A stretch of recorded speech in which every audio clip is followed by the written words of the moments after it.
বৈষম্যহীনতা এবং বেসরকারি খাতকে আরও শক্তিশালীকরণের মধ্য দিয়ে দেশ এবং দেশের বাইরে নতুন নতুন কর্মসংস্থানের সেক্টর খোঁজার মধ্য দিয়ে সরকার এই সমস্যাগুলো আস্তে আস্তে অ্যাড্রেস করার দিকে এগিয়ে যেতে পারে। ব্যুরোক্রেটদের স্বার্থের বিরুদ্ধে যাচ্ছে বা সিস্টেমের স্বার্থের বিরুদ্ধে যাচ্ছে বা নতুন কিছুর সাথে তারা অ্যাডপ্ট করতে পারছে না, তারা আপনার এই পলিসিটা নিতে পারছে না, তখন আপনাকে বোঝানো হবে যে স্যার এটা তো এই কারণে হবে না, ওই কারণে এটা সম্ভব না। জনগণ তাদেরকে ম্যান্ডেট দিয়েছিল, তারেক রহমান যখন বলেছিল গণভোটে হ্যাঁ ভোট দেন, গণভোটে হ্যাঁ ভোট দিন এটা না বললে বিএনপির আরও 10% ভোট কমে আসতো। তো ওই চাপ ছিল বলে তো তারা বলেছে। পরে তো আমরা শুনলাম এখন যিনি স্পিকার আছেন তিনি নিজেই বলেছেন যে তখন তো এটা বলতে হয়, না বললে তো আসলে ভোটের ইকুয়েশন আছে। তো এইটা এক ধরনের জনগণকে প্রতারণা করা হয়েছে। প্রফেসর ইউনূস যাদেরকে করেছেন তাদের পদোন্নতি তো প্রফেসর ইউনূস দেন নাই, শেখ হাসিনা দিয়েছে। তো এবং দেখা গেছে যে প্রফেসর ইউনূসেরও বিভিন্ন কথা বিভিন্ন সময় আমাদের মনে হয়েছে যে তিনিও ঠিকভাবে ইনফরমেশন পাচ্ছেন না। বিএনপি সবগুলো জায়গায় প্রশাসক বসিয়ে দিয়ে গণতন্ত্রের গলা টিপে হত্যা করেছে। এবং এই পরিস্থিতিতে এখনও জোটগতভাবে আমাদের ফর্মাল কোনো ডিসকাশন হয় নাই যে স্থানীয় সরকার নির্বাচনটা কি জোটে হবে নাকি এককভাবে হবে। এনসিপির নেতৃত্বে একটা রাজনৈতিক মোর্চা এবং একটা রাজনৈতিক শক্তি হিসেবে প্রতিষ্ঠিত হওয়ার আকাঙ্ক্ষাটা বাংলাদেশে আছে। আওয়ামী লীগকে আমরা এখন বর্তমান সময়ে বাংলাদেশের রাজনীতির ইকুয়েশনে আর প্রাসঙ্গিক মনে করি না। স্বাগত জানাচ্ছি বলা না বলা অনুষ্ঠানে। আমাদের অনুষ্ঠানে আজকের অতিথি জাতীয় নাগরিক পার্টির মুখপাত্র এবং সাবেক স্থানীয় সরকার এবং ক্রীড়া উপদেষ্টা জনাব আসিফ মাহমুদ সজীব ভুঁইয়া। আসিফ, আপনাকে স্বাগত জানাচ্ছি অনুষ্ঠানে আসার জন্য। আপনাকে ধন্যবাদ। আপনি নাহিদ ইসলাম এবং হাসনাত আবদুল্লাহ, সার্জিস আলম, আপনারা যারা একসাথে সেই সহযোদ্ধারা আপনারা এবং আরও বৈষম্যবিরোধী ছাত্র আন্দোলন থেকে আপনারা যে আন্দোলনটা শুরু করেছে সেটা ছিল কোটা বিরোধী আন্দোলন, যেটি পুরো দেশবাসী আপনাদের বলা চলে যে তৎকালীন সরকারের সমর্থকরা ছাড়া সবাই আপামর সবাই আপনাদের বিভিন্ন শ্রেণী পেশার মানুষ আপনাদের সাথে একাত্মতা ঘোষণা করেছিল। সেই কোটা বিরোধী আন্দোলনটা শেষ পর্যন্ত সরকার পতন এবং রেজিম চেঞ্জের আন্দোলনে রূপ নেয়। যে কোটা বিরোধীর জন্য আপনারা চাকরির জন্য যে কোটার জন্য বৈষম্য বিরোধী যে আন্দোলন বৈষম্য বিরোধী ছাত্র সমাজের ব্যানারে হলো, ঠিক আপনারা কতজনের পরে আসলে আপনারা কেউ চাকরি থেকে আবেদন করেছিলেন কিনা বা কেউ চাকরির জন্য চেষ্টা করেছিলেন কিনা? আপনি আপনার কথা বলছেন না, শুধু আপনার সতীর্থ যারা ছিল কেউই, নাকি সবাই রাজনীতিতেই আসলেন? 99%ই তো চাকরির জন্য আবেদন করেছে এবং অনেকের হয়তো হয়েছেও। না, আপনারা যারা লিড পজিশনে আন্দোলনটা তো লাখ লাখ শিক্ষার্থীরা এসে করেছে এবং এই আন্দোলনের যখন কোটাটা বাতিল হলো, এই আন্দোলনের সুফলটা এখন হয়তো 7% কোটা থাকার কথা, তখন ছিল 56%। তো অলমোস্ট 49% সাধারণ মানুষের জন্য উন্মুক্ত হয়ে গেছে, সাধারণ শিক্ষার্থীদের জন্য উন্মুক্ত হয়েছে। এবং আমাদের সতীর্থরা, আমাদের বন্ধুরা, শিক্ষার্থীরা যারা এই আন্দোলনে কোটা সংস্কারের জন্য এসেছিলেন তারা পরের টেবিলে ফিরেছেন অধিকাংশই, এবং তাদের অধিকাংশই এখন সেখানে চেষ্টা করছেন, যেহেতু এখন একটা যে বৈষম্যটা ছিল কোটায় সেটা অনেকটাই নিরসন হয়ে এসেছে এবং এখন একটা সমান সুযোগ, সমানভাবে কম্পিট করার একটা সুযোগ তৈরি হয়েছে। তো অলমোস্ট 99%ই সেখানে গিয়েছে এবং তার মধ্য থেকে আমাদের মধ্য থেকেও যারা লিডারশিপে ছিল তারা সবাই যে চাকরির জন্য আন্দোলন করতে এসেছিল তা না। যেমন আমার কথা যদি আমি বলি, আমি ছাত্র রাজনীতির সাথে জড়িত 2018 সাল থেকে, এবং আমি কখনো সরকারি চাকরি করবো এটা আমার ইচ্ছা ছিল না, আমার কখনো আগ্রহ ছিল না। যখন আন্দোলন হয় তখন আমাদের মাস্টার্স রানিং, আমি সেই পর্যন্ত সরকারি চাকরির জন্য কোনো পড়াশোনাও করিনি। আমি আরেকজনের কথা বলতে পারি, নাহিদ ইসলামের কথা বলতে পারি, তিনিও কখনো সরকারি চাকরির প্রতি আগ্রহী ছিলেন না। তবে আমাদের সার্জিস ভাই, হাসনাত ভাইয়ের আগ্রহ ছিল হয়তো, সার্জিস ভাইয়ের রিটেনও উনি টিকে ছিলেন, ভাইবার অপেক্ষায় ছিলেন। আমরা যাদের জন্য মূলত আন্দোলনটা করেছি তারা এটা সুফল পেয়েছে এবং তারা চাকরিতে গেছে। তো মাঝে মধ্যে এই আলাপটা বিভিন্ন জায়গা থেকে আসে যে চাকরির জন্য আন্দোলন করে চাকরি করলো না কেন। তো এখন পয়েন্টটা ঠিক আছে, আমি পরিষ্কার, আমি বুঝতে পেরেছি একটা জিনিস যে আসিফ ভাই, যে অবস্থা থেকে আপনারা যে আন্দোলনটাকে যেভাবে একটা চূড়ান্ত সাফল্য যখন আসলো, আপনারা ইন্টারিম সরকারের পার্ট হলেন, আপনারা তিনজন, প্রথমে আপনি নাহিদ, তারপর মাহফুজ আলম যুক্ত হলেন। একটা কি বিষয় আপনার কাছে মনে হচ্ছে যে তারপর থেকে এই সময় পর্যন্ত চাকরির বাজারটাকে আমাদের শিক্ষার্থীদের জন্য কতটা উন্মুক্ত হয়েছে, এবং এখন কি আমরা শিক্ষার্থীরা, আপনারা কি এটা বলতে পারবেন যে শিক্ষার্থীরা হ্যাপি, তারা চাকরি পাচ্ছে, নাকি চাকরির ক্ষেত্রে এখনো বৈষম্য আছে? আপনি কি মনে করেন? সরকারি চাকরির ক্ষেত্রে তো কোটার বৈষম্যটা, এই যে 49% কোটা যেটা এখন, সেটা এখন একবার নাই বললেই চলে, না থাকার কারণে সবার জন্য একটা উন্মুক্ত ফিল্ড তৈরি হয়েছে কিন্তু তারপরেও আমাদের যে বেকারত্বের সমস্যা সেটা এত বেশি পরিমাণে আসলে যে শুধু এই সরকারি চাকরি দিয়ে সেটা পূরণ করা সম্ভব না, এবং আমাদের বেসরকারি খাতেও এত চাকরি নেই যেটা দিয়ে আমাদের এই বেকারত্বের সমস্যার সমাধান সম্ভব। এটার জন্য আমাদের আরও বিশেষভাবে রাষ্ট্রীয় নীতির জায়গা থেকে আরও বিশেষভাবে চিন্তা করা উচিত যে আমরা আরও কোন কোন সেক্টর, যেমন গার্মেন্টস সেক্টরে বাংলাদেশে গার্মেন্টস সেক্টরটা এক্সপ্লোর করার কারণে কিন্তু একটা বৃহৎ অংশ সেখানে কর্মসংস্থান পেয়েছে, এবং এরকম আরও অনেকগুলো সেক্টর আমরা দেখি উন্নয়নশীল দেশগুলো বিভিন্ন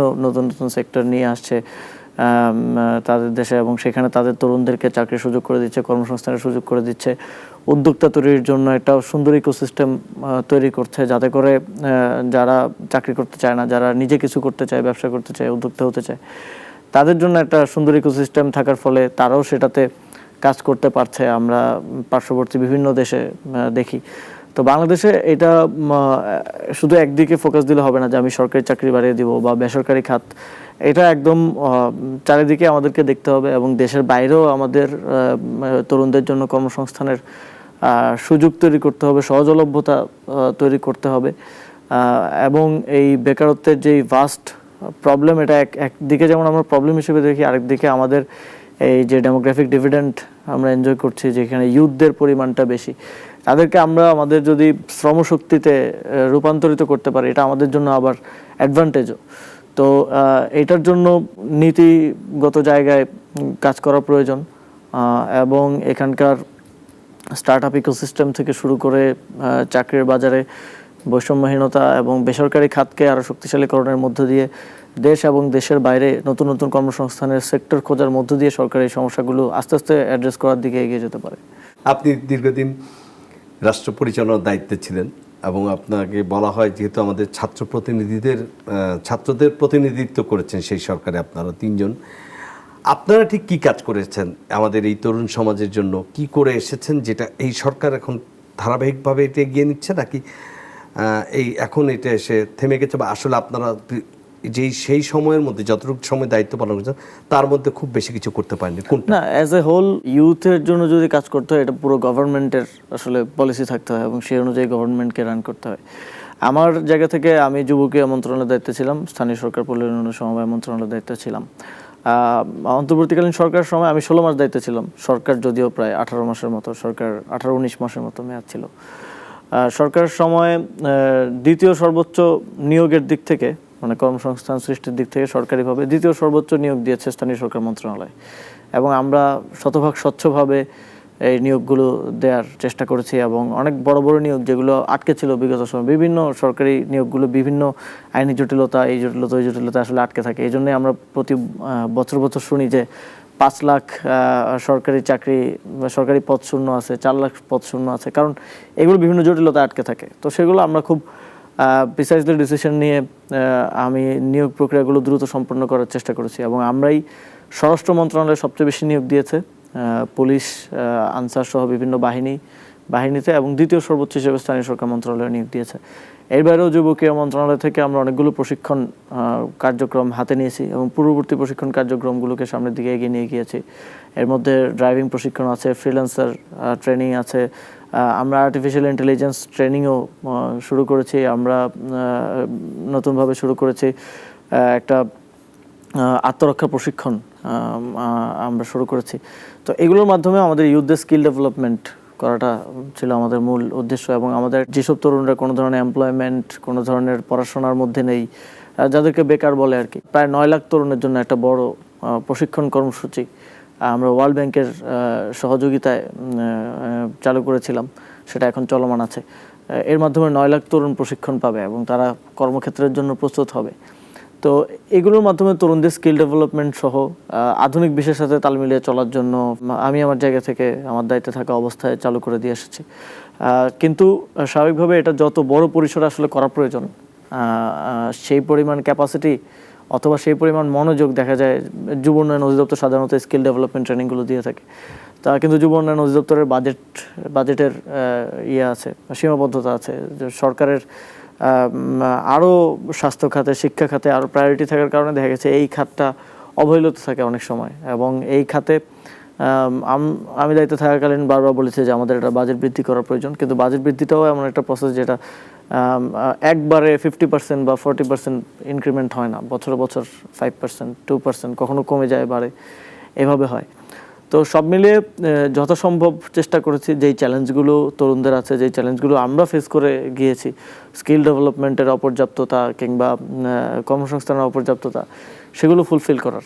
অন্তর্বর্তীকালীন সরকার প্রধান তিনি অনেকবার বিভিন্ন দেশে উন্নত রাষ্ট্রে গেছেন, আমাদের বন্ধু রাষ্ট্রদের কাছে গেছেন, এবং প্রত্যেকটা রাষ্ট্র থেকে সফরের শেষে এসে এবং সফরের মাঝামাঝি অবস্থায় সেখান থেকে আমাদেরকে আমরা জানতে পারতাম, ভালো লাগতো যে তিনি তার বক্তৃতায় বলতেন যে ইটালি, জাপান, সেই সমস্ত জায়গায় তিনি গেছেন যে তারা বসে আছে আমাদের জন্য, যে তোমরা তাড়াতাড়ি প্লিজ হেল্প করো, আমাদেরকে তোমাদের ছেলে পেলে পাঠাও, লোক পাঠাও, তারা বসে আছে নেওয়ার জন্য। এটা প্রধান উপদেষ্টার সরাসরি মুখনিসৃত কথা, এটা আমি নিজে শুনেছি।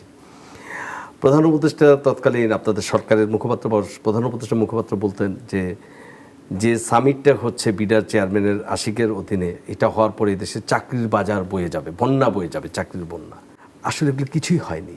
আপনি একজন সরকারের 16 মাসের একজন অংশীদার হিসেবে কি আপনি মনে করেন এই না হওয়ার পিছনে এটা আপনাদের কিছুই হয়নি বলাটা ব্যর্থতা, জেনারেলাইজ করা হয়ে যাবে? জাপানে যেটা কেয়ার গিভারদেরকে নেওয়ার যে ইয়াটা ছিল, এখন কেয়ার গিভার তো আপনাকে তৈরি করতে হবে। আপনি আজকে আমাকে উঠে বললেন, যে রাস্তা থেকে উঠে বললেন যে তুমি ইউথ আছো, বেকার আছো, চলে যাও, কেয়ার গিভার হয়ে যাও, হবে না। আপনার তাকে শেখাতে হবে তো কেয়ার গিভার, এবং তাদের স্ট্যান্ডার্ডে শেখাতে হবে। তাদের স্ট্যান্ডার্ডে না হলে সে আপনাকে নিবে না।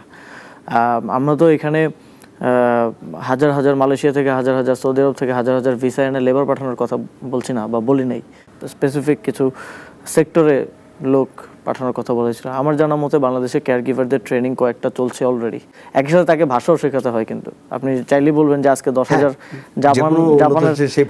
জাপানের ভাষা জানে এরকম 10,000 লোক না হলে আপনি তাকে পাঠাতে পারবেন, সে হয়তো গিয়ে ওখানে লেবারের কাজ করবে। বাট ওইটা দিয়ে আমাদের খুব একটা বেশি, আসলে আমরা দেখি যে বিভিন্ন দেশে যারা কাজ করেন তারা বাংলাদেশে আসলে বলেন যে যত হোয়াইট কলার জব আছে সব করে হচ্ছে ইন্ডিয়ানরা আর পাকিস্তানিরা, নেপালিরা। বাংলাদেশের লোকজন শুধু লেবারের কাজ করে, এবং ফলে তারা একজন যা আর্ন করে আমাদের 10 জন তা আর্ন করে। তো রেমিটেন্সের জায়গায় আমরা আমাদের এই যে কর্মশক্তিকে ঠিকভাবে কাজে লাগাতে পারি না, জাস্ট স্কিল ডেভেলপমেন্টের অভাবে। একটা ড্রাইভিং শিখিয়ে পাঠানো, একটু ভাষা শিখিয়ে পাঠানো, একটু ইংরেজি শিখিয়ে পাঠানো, সেটাই আমরা আসলে করতে পারি না। তাহলে আমাদেরকে ওই সময় সঠিক এই আপনি যেভাবে তথ্যগুলো উপস্থাপন করলেন যতটা সুন্দরভাবে, তখন এইভাবে আমাদের সামনে বা জাতির সামনে এইভাবে বক্তব্যটা আসেনি, এক নাম্বার। দ্বিতীয়ত, চাকরির বন্যা বয়ে যাবে, এটা আপনি নিশ্চয়ই আপনিও শুনেছিলেন, বলা হয়েছিল। তো সেই বিডার চেয়ারম্যান তো এখনো চেয়ারম্যান। আমার মনে হয় যে আমরা সব সময় প্রশ্নটা করা উচিত যে ক্ষমতায় আছে তাকে, যে চলে গেছে তাকে না। বিডার চেয়ারম্যান বলেছিল প্রধান উপদেষ্টা প্রেস সেক্রেটারি। হ্যাঁ, তো তিনি বলেছিলেন চাকরির বন্যা বয়ে যাবে। বিডার উদ্যোগেই সামিটটা হয়েছিল আমার জানা মতে, এবং ওই সামিটে কিছু কমিটমেন্টও এসেছিল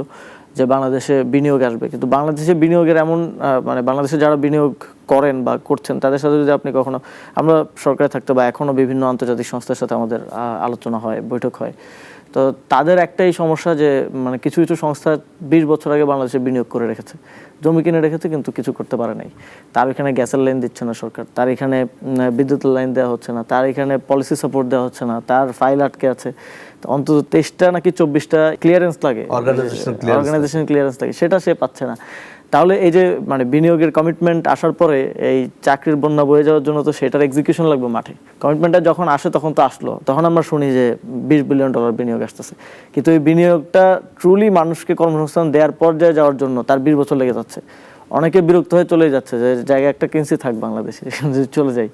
তো এরকম তারপর আবার আইনি জটিলতা আছে, কোর্টে আটকে থাকে, বিভিন্ন ধরনের প্রবলেম আছে। তো এগুলোকে একটা ওয়ান স্টপ সলিউশনে আনার একটা উদ্যোগ অন্তর্বর্তীকালীন সরকার নিয়েছিল, যে এক জায়গা থেকেই আমরা এই 23টা 24টা ক্লিয়ারেন্স থাকে সবগুলো আমরা নিয়ে দিব, যাতে করে যে বিনিয়োগ দিতে আসছে তার যে এক্সপেরিয়েন্স সেটা যাতে বেটার হয়, দীর্ঘসূত্রিতা যেন না হয়। কিন্তু আলটিমেটলি আমাদের এখানে প্রসেস এটা কতটুকু সরকার করতে পেরেছে এটা বিডা হয়তো এখন বলতে পারবে, কিন্তু এটা আমি তো সরকারের কাজ করছি, ফলে আমি দেখেছি যে এই প্রত্যেকটা অফিসের বা প্রত্যেকটা ইয়ার নিজস্ব আবার এক ধরনের লাল ফিতার দৌরাত্ম আছে, যে আমরা 23টা অর্গানাইজেশন বলছি, কিন্তু একটা অর্গানাইজেশনের ভিতরে আপনার ফাইলে সাইন নিতে হয় 10টা জায়গা থেকে। তো 23টায় আপনি 200-300 জায়গা থেকে আপনার ক্লিয়ারেন্স আনতে হচ্ছে, এবং আমাদের যেই সিস্টেম, এই সিস্টেমে হয়তো কোথাও আপনার ফাইল আটকে রাখবে, কোথাও আপনাকে ঘুষ দিতে হবে, কোথাও আপনাকে তার মানে সংস্কারটা আসলে জনপ্রশাসনও খুব জরুরি দরকার ছিল। সংস্কারের ক্ষেত্রে পুরো সিস্টেমকে আসলে এটার সাথে অ্যাকোমোডেটিভ হইতে হবে সংস্কারের প্রতি এবং নতুন কিছুকে ধারণ করার প্রতি। আমরা দেখেছি বিভিন্ন ক্ষেত্রে একদম ছোট ছোট পরিসরে যেটা সংস্কার করার জন্য সংবিধান পরিবর্তনের কিংবা আইন সংস্কারেরও প্রয়োজন নাই, জাস্ট একটু যে বসে আছেন মন্ত্রণালয়ে তার একটু সদিচ্ছা এবং পুরো সিস্টেমের একটু সদিচ্ছা দরকার। কোনো একটা দপ্তর সংস্থা বা একটা মন্ত্রণালয়ের অধীনে একটা ছোট অফিসকে বলা হয় যে এটা বাস্তবায়ন করো, তো সে দেখে যে এটা বাস্তবায়ন করতে গেলে তার স্বার্থ যেটা বা তার যে উপরি পাওয়ার যে সুযোগ সেটা নষ্ট হয়ে যাচ্ছে, তখন সে সেটা আর করে না, আপনাদের সেটা সে আমলেও আটকে এটা দেয়। হয়েছে? হ্যাঁ, আমাদের সময় এটা হয়েছে। আপনি ডিজিটালাইজেশনের কথা বললেন, আমরা ডিজিটালাইজেশন যখন করতে গেছি তখন দেখলাম যে আসলে স্থানীয় সরকার প্রতিষ্ঠানগুলো চায় না যে ডিজিটাইজেশন হোক, তারা চায় তাদের থেকে একটা সাইন নেয়ার জন্য যখন আইডি কার্ড করতে হয় বা পাসপোর্ট করতে হয়, তারা চায় তাদের থেকে একটা সাইন নেওয়ার জন্য মানুষ গিয়ে লাইন ধরুক, কারণ লাইন ধরলে জনপ্রতি 500 টাকা 1000 টাকা করে সে পাচ্ছে।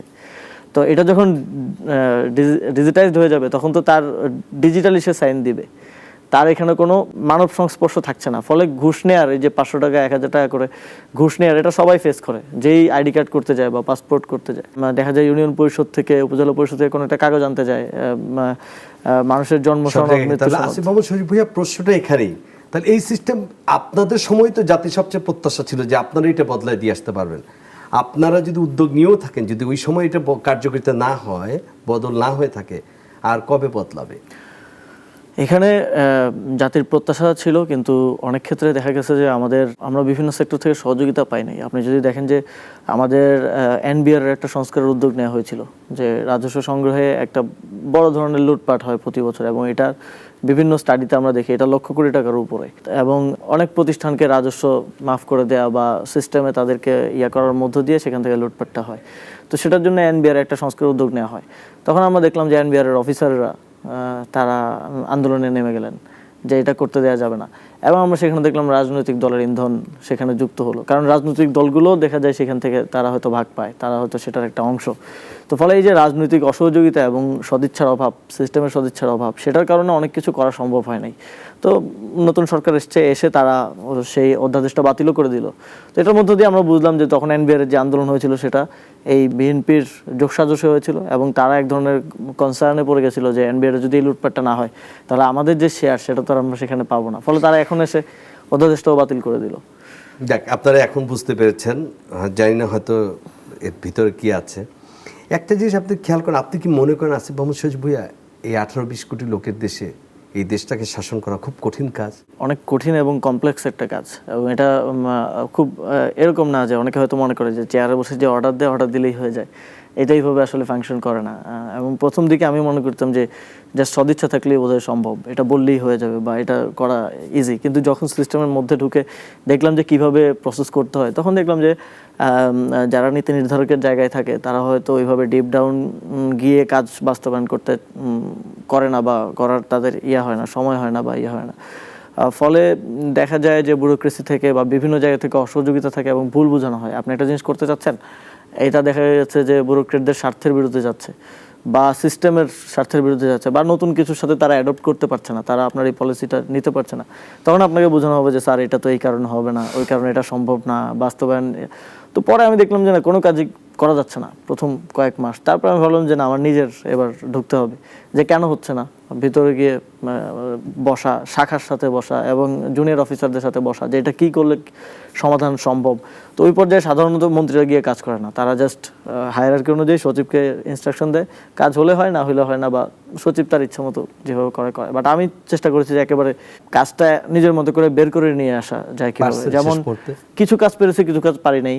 যেমন আমাদের তরুণদের একটা বড় চ্যালেঞ্জ ছিল যে আমরা চাকরির পরীক্ষা দিতে গেলে 1400 টাকা, 1500 টাকা, 2000 টাকা পরীক্ষা প্রতি ফি দিতে হতো। এখন একজন বেকার, সে আসলে চাকরি খুঁজছে, তার মাসে দেখা যায় 4-5টা ইন্টারভিউ দিতে হয়। তো 4-5টা ইন্টারভিউতে তার 2000 টাকা করে ধরলে 10,000 টাকা তার জাস্ট ইন্টারভিউতে খরচ চলে যাচ্ছে। একজন বেকার তো 10,000 টাকা দিয়ে তার পুরো মাসটা চলতে হয়, এবং টিউশনের টাকা দিয়ে তার চলতে হয়। সে কোথা থেকে আবেদন? হ্যাঁ, সে কোথা থেকে 2000 টাকা করে আবেদন করবে? তো তার সিলেক্ট করতে হয়, এটা করবো, এটা করবো না। এটা নিয়ে আমরা আন্দোলনও করেছিলাম আগে ক্যাম্পাসে। তো সেটা আমার একটা লক্ষ্য ছিল যে এটা কমিয়ে আনবো, কিন্তু এটা কমিয়ে আনতে আমার 3 মাস লেগেছে। এবং এটার সাথে অন্তত অনেকগুলা দপ্তর সংস্থা জড়িত, কারণ সবাই তো চাকরির পরীক্ষা নেয় এবং সবার একটা ইনকাম সোর্স এটা। তো কেউ ইনকাম সোর্স ছাড়তে রাজি না। জনপ্রশাসন মন্ত্রণালয়ের হাতে পায়ে ধরতে ধরতে তারা করছে না কোনোভাবেই। তারপরে বারবার জনপ্রশাসন সচিবের সাথে বসে প্রধান উপদেষ্টার কনসার্ন নিয়ে, তারপরে দপ্তর সংস্থাগুলোর সাথে স্টেক হোল্ডার কনসালটেশন করে সেটাকে আমরা 50 টাকা থেকে 200 টাকার মধ্যে এনেছি। এখন কোনো সরকারি চাকরির ক্ষেত্রে আপনার 50 টাকা থেকে 200 টাকার বেশি আপনাকে আবেদন ফি দিতে হবে না। তো সেটা করতেও 3 মাস কিন্তু লেগেছে। তো সিস্টেমের সদিচ্ছা থাকলে সেটা প্রথম দিনই হয়ে যাওয়া উচিত ছিল। অনেক বেশি জনসমর্থন ছিল ডক্টর ইউনূসের নেতৃত্বাধীন সরকারের প্রতি। সেনাবাহিনীর আমরা যে বাইরে থেকে দেখেছি সেনাবাহিনীর অকুণ্ঠ সমর্থন ছিল, এবং আপনারা যখন যেটা বলেছেন গণমাধ্যম থেকে শুরু করে সবাই কিন্তু সেটাকে এক ধরনের সাপোর্টিভ মোডেই ছিল। তারপরেও যদি এটা হয়ে থাকে তাহলে তো এই ব্যর্থতার দায় দায়িত্ব কাকে দিবেন? ইন্টারিম সরকারকে এই ব্যর্থতার দায়িত্ব নেবে কিনা?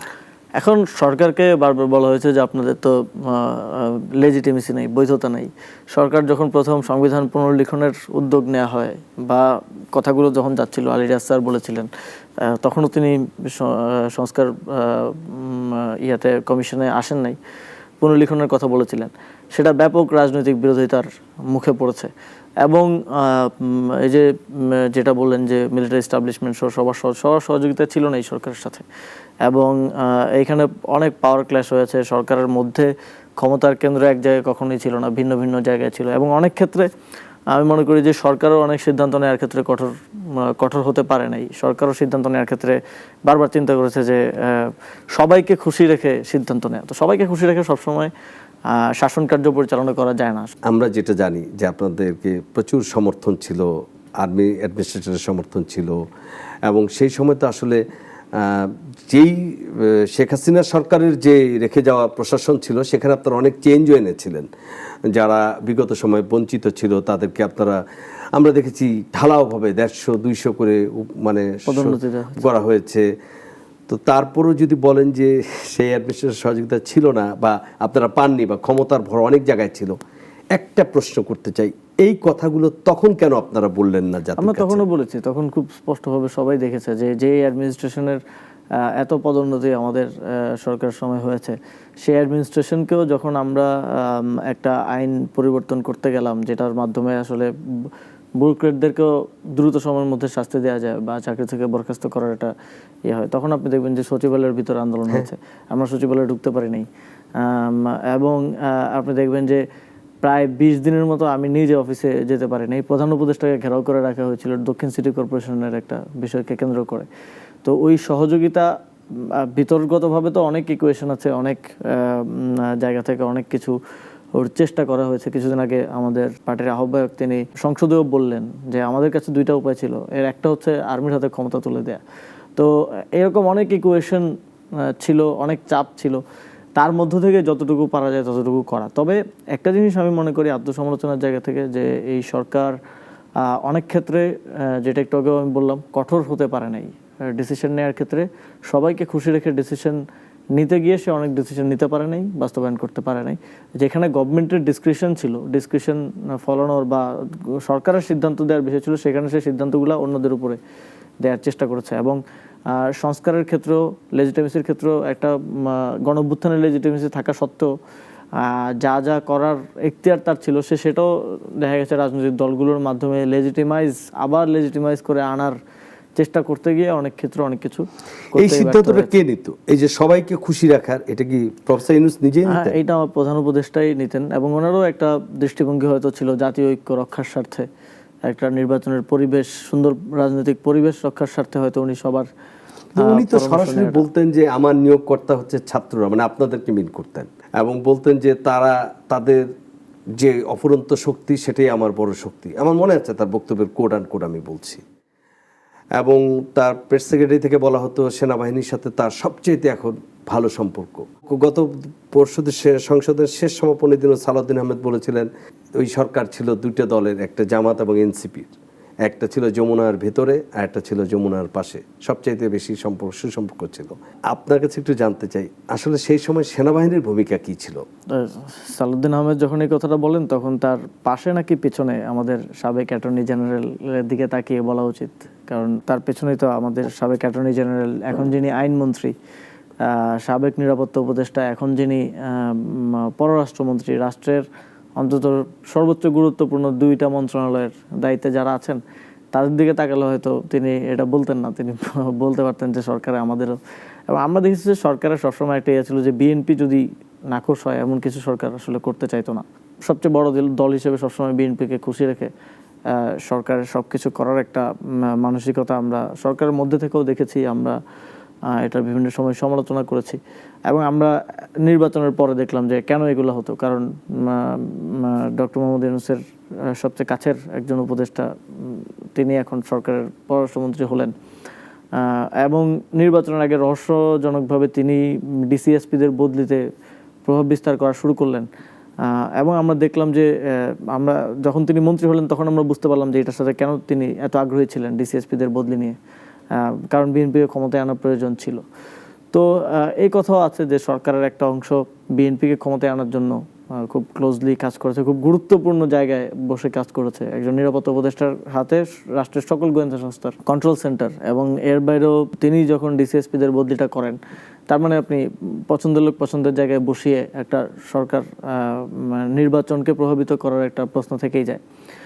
সরকারের সাথে সেনাবাহিনীর সম্পর্ক বিভিন্ন সময়, সেনাবাহিনী বলতে যারা শীর্ষ অফিসার ছিলেন তাদের সাথে সম্পর্ক বিভিন্ন সময় বিভিন্ন রকম হয়েছে।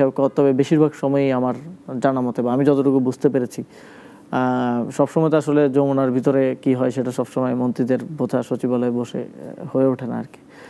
তো বেশিরভাগ সময়ই খুব একটা ভালো ছিল না। আমার মনে হয় যে যখন লন্ডন মিটিংয়ের পরেই বোধহয় সরকারের সাথে এই পুরো ইকোসিস্টেমটা একটা জায়গায় এসেছে এবং সেখানে হয়তো একটা সেটেলমেন্ট হয়ে থাকতে পারে যে এই নির্বাচনে বিএনপিকে ক্ষমতায় আনার জন্য সেনাবাহিনী, সরকারের একটা অংশ, খলিলুর রহমান সহ বাকিরা একজোট হয়েছিল। আপনারা এটা বুঝতে পারলেন কি আপনি ক্ষমতা ছেড়ে দেওয়ার পরে, নাকি ক্ষমতায় থাকা অবস্থাতেই আপনি বুঝতেছিলেন? আগে থেকেই কিছুটা তো আঁচ পাওয়া যায়, কিন্তু সন্দেহকে তো আর বাস্তব বা ফ্যাক্ট বলা যায় না। তো তখন এক ধরনের সন্দেহ ছিল। পরে যখন আমরা দেখলাম যে তিনি পররাষ্ট্রমন্ত্রী হলেন তখন অনেক ডট মিলে যায় আর কি আস্তে আস্তে। আচ্ছা, তখন মিলতে পারলেন। কিন্তু যেটা বলছেন যে প্রধান উপদেষ্টা যে বলতো সবাইকে তুষ্ট করে রাখার বিষয়ে, সবাইকে খুশি রাখার বিষয়ে, একটা জিনিস তো তখনকার বিএনপি থেকে বলি বা ধরেন যে অন্যান্য বিরোধী দল আরও দুই একটা বলতো যে এনসিপি যা বলে প্রধান উপদেষ্টা তাই করছেন। এনসিপি চেয়েছে বলে আওয়ামী লীগের কার্যক্রমের উপরে নিষেধাজ্ঞা চলে আসলো। এনসিপি চেয়েছে বলেই তারা যখন আন্দোলন করে তখন ঢাকা সিটি কর্পোরেশন থেকে গরমের মধ্যে পানি ছিটানোর জন্য যায়, আর যখন বিএনপি বা অন্য কেউ আন্দোলন করতে যেত তাদের উপরে লাঠিচার্জ হয়েছে, পুলিশের বাধা হয়েছে। বিএনপির কোনো আন্দোলন পুলিশ গরম পানিও মেরেছিল বিএনপির আন্দোলনে, না শুধু বিএনপির মধ্যে, বিভিন্ন অঙ্গ প্রতিষ্ঠানে, সরকারি প্রতিষ্ঠানে যারা দাবি দেওয়া নিয়ে যেত, শিক্ষকদের আন্দোলনে গিয়েছিল। সেজন্য বলছি যে আসলে কি তার মানে এইটা কি আপনি আসিফ মোহাম্মদ সজীব ভাই বলবেন যে প্রধান উপদেষ্টা আসলে আপনাদের সাথেও একটা সুসম্পর্ক রেখেছেন এবং বিএনপির সাথেও প্রধান উপদেষ্টা সবার সাথে একটা সুসম্পর্ক রেখেই সরকারটা পরিচালনা করতে চেয়েছেন আর কি। এবং অনেক ক্ষেত্রে সেখানে সরকারের যে একটা নিজস্বতা, একটা স্বতন্ত্র অবস্থান, সেটা অনেক ক্ষেত্রে লোপ পেয়েছে এবং সরকার তার মাঝে মধ্যে রাজনৈতিক দলগুলোরে খুশি রাখতে গিয়ে সে তার এজেন্ডা থেকেও মানে সরে গেছে অনেক সময়। এবং এখানে বিএনপির প্রভাবটাই সবচেয়ে বেশি ছিল। এবং অন্তর্বর্তীকালীন সরকার থেকে আমি যদি বলি যে কে কতটুকু সুযোগ সুবিধা পেয়েছে, সেখানে বিএনপির সংখ্যাটাই সবচেয়ে বেশি হবে। আপনি হয়তো জামাত এনসিপি জোট সরকার গঠন করলে অন্তর্বর্তী সরকার থেকে কাউকে মন্ত্রী হইতে দেখতে পেতেন না। আমরা তো দেখলাম যে 2জন অন্তর্বর্তী সরকার থেকে এই সরকারে খুবই গুরুত্বপূর্ণ 2টা মন্ত্রণালয়ে, ফরেন মিনিস্ট্রি খুবই ইম্পর্টেন্ট মিনিস্ট্রি, আইন মন্ত্রণালয় অত্যন্ত গুরুত্বপূর্ণ মন্ত্রণালয় হয়েছে। এবং এখানে একটু জিজ্ঞেস করি, আপনার সাথে কি বা আপনাদের সাথে এরপরে খলিলুর রহমান সাহেবের সাথে কথা হয়নি? এরপরে খুব একটা কথা হয় নাই। মানে কখন কি জিজ্ঞেস করতে তাকে ইচ্ছা করেনি যে আপনি আমাদের একটা অন্তর্বর্তী সরকারের থেকে আবার আরেকটি? না, এটা আমার সুযোগ হলে আমি জানতে চাইবো যে আসলে এটা কিভাবে সম্ভব হলো। তারপরে আবার মানে বিএনপি তো তার পদত্যাগের জন্য আন্দোলনও করেছে। সেজন্যই বলছি, আপনার কাছে কি মনে হয়? এবং আমাদের সাথেই আসিফ মাহমুদ, মাহফুজ আলম এবং খলিলুর রহমান 3জনের পদত্যাগ তারা চেয়েছে নির্বাচনের নিরপেক্ষতার স্বার্থে। তো আমরা তো নির্বাচনের 2 মাস আগে পদত্যাগ করেও চলে এসেছি, কিন্তু খলিলুর রহমান পদত্যাগ করেন নাই। এবং তিনি পুরো নির্বাচনটা পরিচালনা করছেন, তাহলে এটাও হইতে পারে যে খলিলুর রহমানের সাথে হয়তো তার পদত্যাগ না চাওয়ার শর্তে বা তাকে মন্ত্রী করার শর্তে একটা নেগোসিয়েশন হয়েছে যে আপনি নির্বাচনে আমাদেরকে পার করে দেন, আমরা আপনাকে পররাষ্ট্রমন্ত্রী বানাই। আসবাব সজীব ভূঁইয়া, একটা বিষয় একটু বলা হয়, যখন নাহিদ ইসলাম চলে আসলেন তখন আপনার আরেক সতীর্থ থাকলেন মাহফুজ আলম। বলা হতো ক্যাবিনেটের মিটিংয়ে তিনি সঠিক সময় আসতেন না, মিনিস্ট্রিতে ফাইলের পর ফাইল জমে থাকতো, তিনি 3টা-4টার আগে মিনিস্ট্রিতে ঢুকতেন না, যে কারণে প্রচুর কাজ স্থবির হয়ে যেত। এ কারণে আপনাদের উপদেষ্টাদের মধ্যেও এক ধরনের প্রচণ্ড একটা বিভাজন দেখা যায়, যেটা আমাদের ব্রিগেডিয়ার সাকোয়ার সাহেব বলেছেন যে কিছু সিদ্ধান্ত হতো উপদেষ্টা কমিটির বাইরে, একটা মিনি ক্যাবিনেট ছিল এবং সেই ক্যাবিনেটে তাকেও রাখা হতো না। আসলে এই মিনি ক্যাবিনেটটা কারা ছিল? মানে এটাকে আপনি একজন 16 মাস পর্যন্ত থাকার পরেও কি আপনি বুঝতে পেরেছেন, নাকি আপনি এর অংশ ছিলেন? মিনিস্ট্রির বিষয়ে কি সেটা আমি জানি না, তবে ক্যাবিনেটে আমি দেখেছি যে তিনি আসতেন নিয়মিত এবং ক্যাবিনেটে তিনি তার বক্তব্য রাখতেন। মিনি ক্যাবিনেট বলতে আমার জানা মতে সপ্তাহে একদিন মাননীয় প্রধান উপদেষ্টা তিনি আরও কয়েকজন উপদেষ্টাকে নিয়ে বসতেন এবং সেখানে হয়তো গুরুত্বপূর্ণ কিছু আলোচনা হতো এবং সেখানে লাঞ্চের সময় আর কি একসাথে লাঞ্চ করা হতো। আমার জানা মতে 5-6 জন সেখানে থাকার কথা। আমি সেখানে ছিলাম না, শুরুর দিকে হয়তো একদিন লাঞ্চের দাওয়াত দিয়েছিলেন তিনি আমাকে, তো আমি গিয়ে দেখলাম যে অন্যান্য উপদেষ্টারাও আছেন। তো ওটা লাঞ্চ পর্যন্তই ছিল, এটা একেবারেই স্টার্টিংয়ে। পরবর্তীতে এটা আমি সাখাওয়াত ভাই থেকেও শুনলাম এবং তখনও কিছু কিছু ক্ষেত্রে দেখতাম যে কিছু সিদ্ধান্ত ওই ছোট পরিসরে হতো। এটার হয়তো বাস্তবতাও থাকতে পারে যে সব ডিসিশন 21 জন উপদেষ্টা, তারপর তার উপরে আরও ক্যাবিনেট মিটিং নিয়ে তো মন্ত্রিপরিষদ বিভাগ সহ সচিবরাও থাকেন, 40-50 জনের ফোরামে হয়তো সব সিদ্ধান্ত নেওয়া যায় না, কিছু সিদ্ধান্ত হয়তো সেই মিনি ক্যাবিনেটে নিতে হয়, এটার হয়তো বাস্তবতাও থাকতে পারে। তবে এটা যে ছিল তা সত্যি। এখন কি আপনার মনে হয় না যে প্রফেসর ইউনূস তাহলে যে শপথ নিয়ে প্রধান উপদেষ্টা হয়েছেন, বা আপনাদেরকে যে বাইরে বলতেন ওরা আমার নিয়োগকর্তা, আসলে এগুলো ছিল সব কথার কথা? নিয়োগকর্তা আসলে নিয়োগ পর্যন্তই, মানে নিয়োগের পর তো আমরা তার অধীনে চলে আসলাম। যখন ডক্টর মোহাম্মদ ইউনূস শপথটা নিলেন, তিনি প্রধান উপদেষ্টা হবেন, এই সিদ্ধান্তটা আমাদের সহ আরো এবং সেনাপ্রধানের সাথে আপনাদেরকে এটা নিয়ে একটা বাকবিতণ্ডায় যেতে হয়েছে। কিন্তু শপথ নেওয়ার পর তো তিনি আমাদের সুপিরিয়র এবং তখন তো আমরা তার মন্ত্রী পরিষদের সদস্য এবং সব সিদ্ধান্তই বাংলাদেশের যেই গভর্নেন্স সিস্টেম, সেখানে অধিকাংশ সিদ্ধান্ত 95% ক্ষমতা এক ব্যক্তির হাতে থাকে, প্রধানমন্ত্রীর হাতে থাকে, ওটা প্রধান উপদেষ্টার হাতে থাকে। রাষ্ট্রপতিরও যাই করতে হয় তার পরামর্শক্রমেই আসলে করতে হয়। ওইটার পরে তো পুরোটাই আসলে দায়িত্বটা আর আমাদের হাতে থাকে না। এবং ওই সময়কার বাংলাদেশের যে মানে প্রেক্ষাপট এবং যে বাস্তবতা, গণঅভ্যুত্থানের পরের সময়টা যদি আপনি দেখেন, আমাদের ইকোনমিক ক্রাইসিস ছিল, আমাদের ল অ্যান্ড অর্ডারের ক্রাইসিস ছিল, আমাদের এই গণঅভ্যুত্থানের এবং সরকারের একটা ইন্টারন্যাশনাল অ্যাকসেপ্টেন্সেরও বিষয় ছিল, এবং আমাদের পার্শ্ববর্তী দেশ থেকেও বিভিন্ন ধরনের হুমকি ছিল, ভয় ছিল। তো সব কিছু মিলে ওই সময়কার ক্রাইসিসে আসলে ডক্টর মোহাম্মদ ইউনূসের থেকে ভালো কাউকে আমরা আসলে খুঁজে পাই নাই। ভালো কোনো অপশন আমাদের সামনে আসলে ছিল না এবং তিনি ওই জায়গাগুলোতে ভালো করেছেন। আমাদের ইকোনমিক সেক্টর ওনার সরকারের সময় আমরা দেখেছি যে প্রোগ্রেসিভ অবস্থায় ছিল এবং ইন্টারন্যাশনাল রিলেশনও বাংলাদেশের সাথে পুরো পৃথিবীর একটা ভালো জায়গায় ছিল। তো সেটাতে তিনি ভালো করেছেন, কিন্তু অভ্যন্তরীণভাবে রাষ্ট্র পরিচালনা এবং সংস্কারের ক্ষেত্রে আরও জোরালো ভূমিকা রাখার সুযোগ ছিল বলে আমি মনে করি। নাই যেটা বলেছিলেন যে আমাদের হাতে দুটো উপায় ছিল, একটা হচ্ছে এই সরকারকে গঠন করা অথবা সেনাবাহিনীতে ক্ষমতা দেয়া। যখন প্রফেসর ইউনূস পদত্যাগ করার সিদ্ধান্ত নিলেন, কয়েকটা বিষয়, একটা হচ্ছে একটার পর একটা আন্দোলন হচ্ছে, অন্যদিকে বিএনপি জামাত, বিএনপি আপনারা মুখোমুখি হচ্ছেন, মানে এনসিপি বিএনপি এক ধরনেরই হচ্ছে। বিএনপি ঢাকা দক্ষিণে মেয়রের জন্য অবরোধ করে রাখছে, নগর ভবন কার্যালয়ে তাদের সংস্কারের অগ্রগতি হচ্ছিল না। হ্যাঁ, তো তখন উনি একবার ঘোষণা দিলেন উনি পদত্যাগ করবেন। তখন আপনারা কেন, মানে নাহিদ ইসলামের নেতৃত্বে আমরা দেখলাম আপনারা, বিশেষ করে এনসিপি, আপনারা সবাই ডক্টর ইউনূসকে রাখার জন্যই আপনারা তাকে অনুরোধ করলেন, অন্যান্য রাজনৈতিক দলও করেছে পরবর্তীতে। তখন কি আপনারা আসলে আপনাদের হাতে কোনো উপায় ছিল না, এই কারণে আপনারা তাকে আবার? আমরা তো দেশটাকে অন্ধকারের দিকে যেতে দিতে পারি না। ডক্টর মোহাম্মদ ইউনূস যদি পদত্যাগ করে চলে যান, তাহলে ওই যে সংকটময় পরিস্থিতি, সবার মুখোমুখি অবস্থান, একটা স্ট্যান্ড স্টিল অবস্থা, সংস্কার নিয়ে অগ্রগতি হচ্ছে না, এদিকে সরকারকে ঘেরাও করে রাখা হয়েছে অন্তত 15-20 দিন ধরে।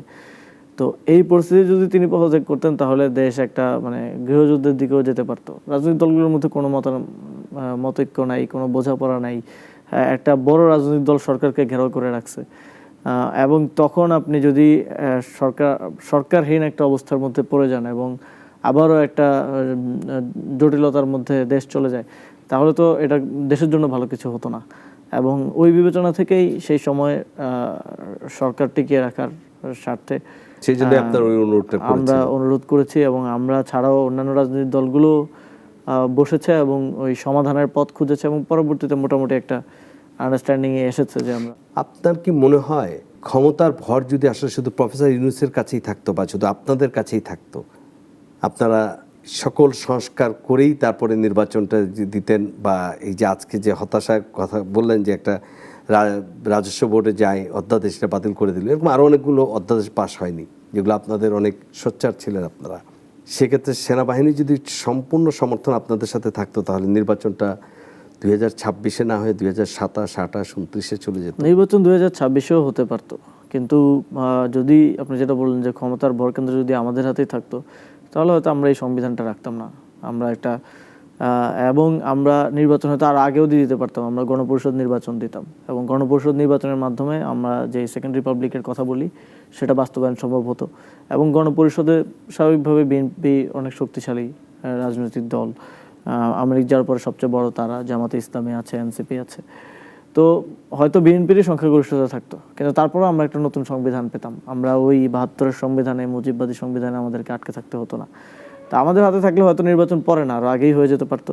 তবে আমরা চেয়েছিলাম এই সেকেন্ড রিপাবলিক বাস্তবায়ন করা, আমরা চেয়েছিলাম একটা নতুন সংবিধান, একটা নতুন রাষ্ট্র কাঠামো গড়ে তোলা। সেটা এটার জন্য 4 বছর ক্ষমতায় থাকতে হবে নট নেসেসারি, 6 মাস থাকলেও যথেষ্ট হতো, কিন্তু সেটাতে তো আমরা আসলে একমত হয়ে উঠতে পারি। এখন তো আপনারা এই প্রত্যাশাগুলো আর করছেন না। আমাদের অবশ্যই এই প্রত্যাশা আছে, এবং আমরা কিভাবে সম্ভব এই সংবিধান সংশোধন হবে? সংবিধান তো পুনর্লিখনের আর কোনো সরকারি দল তো শেষ ভাষণে বলেই এখন দিল। হচ্ছে না, 5 বছর পরে হবে, 5 বছর পরে না হলে 10 বছর পরে হবে। ঠিক আছে, বাংলাদেশের আপনারা মানুষের জনরায় নিয়ে এসে আপনারা সেটা আবার প্রমাণ করতে এই যে জনগণ এইবার যে রায় দিয়েছে, এটা তো অনেকটা রিডিউসড ভার্সন অফ যেই সংস্কার জনগণ চেয়েছিল। জুলাই সনদটা অনেকটা কম্প্রোমাইজড এবং রিডিউসড ভার্সন, অনেকটা আমাদেরকে এখানে আসতে হয়েছে, আমরা এখানে আসতে চাই নাই, কিন্তু সেটাও তো আমরা রাখতে পারি নাই। ইভেন অধ্যাদেশগুলো যেটা সংবিধান পরিবর্তনের প্রয়োজন পড়ে না, সেগুলো রাখা হয়নি। ফলে বাংলাদেশের মানুষ কি দেখছে, যে আওয়ামী লীগ যেই শাসন ব্যবস্থার উপরে শেখ হাসিনা বসেছিল, সেই একই চেয়ারে একই শাসন ব্যবস্থার উপরে তারেক রহমান আজকে বসে আছে, সেই একই টোনে একই ভাষায় সালাউদ্দিন আহমেদ আজকে কথা বলছে। সালাউদ্দিন আহমেদ সংসদে বলছে যে তখন আমাদেরকে অনেক কিছু আসলে আপোস করতে হয়েছিল, বা তখন আমাদেরকে অনেক, মানে এটা উনি হয়তো গুছিয়ে বলেছেন, কিন্তু এটা আসলে বলা যে তখন আমাদের আসলে জনগণের সাথে প্রতারণা করতে হয়েছিল। তো এটা তো মানুষের মাথায় আছে, জনগণের মাথায় আছে।